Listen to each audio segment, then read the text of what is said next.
एक समय की बात है, एक आदमी के 3 पक्के दोस्त थे। ये तीनों हमेशा उसके साथ रहते, हर सुख-दुख में उसका साथ निभाते।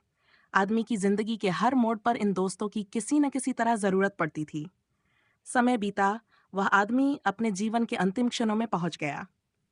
जब वह मौत और जिंदगी के बीच जूझ रहा था, तो उसने अपने इन तीनों दोस्तों को याद किया। उसने देखा कि तीनों उसके पास खड़े थे।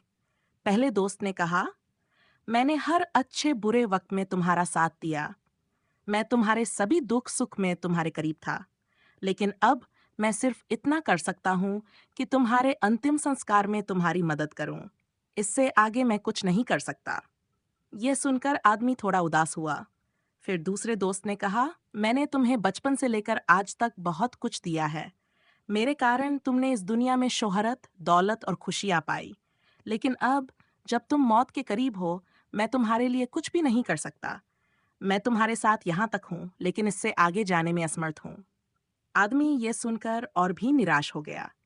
तभी तीसरे दोस्त ने कहा, दोस्त चिंता मत करो, मैं हमेशा तुम्हारे साथ था और हमेशा रहूंगा।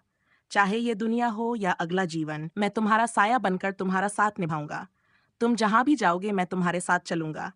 तुम्हारे अच्छे कर्म ही मेरा अस्तित्व है।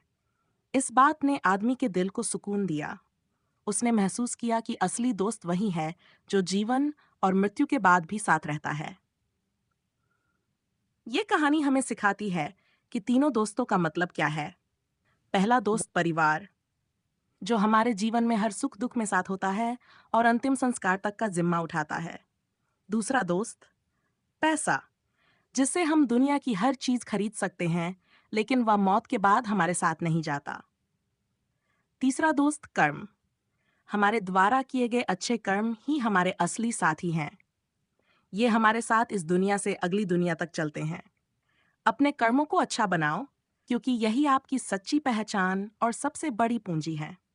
जीवन में पैसे और परिवार की अहमियत जरूर है, लेकिन आपके कर्म ही वो चीज है जो हमेशा आपके साथ रहेंगे। कर्म करो, फल की चिंता मत करो। अगर यह कहानी आपको पसंद आई हो तो इसे दूसरों तक जरूर पहुंचाएं। अपने कर्मों को सुधारें, जिंदगी में मुस्कुराते रहें और आगे बढ़ते रहें।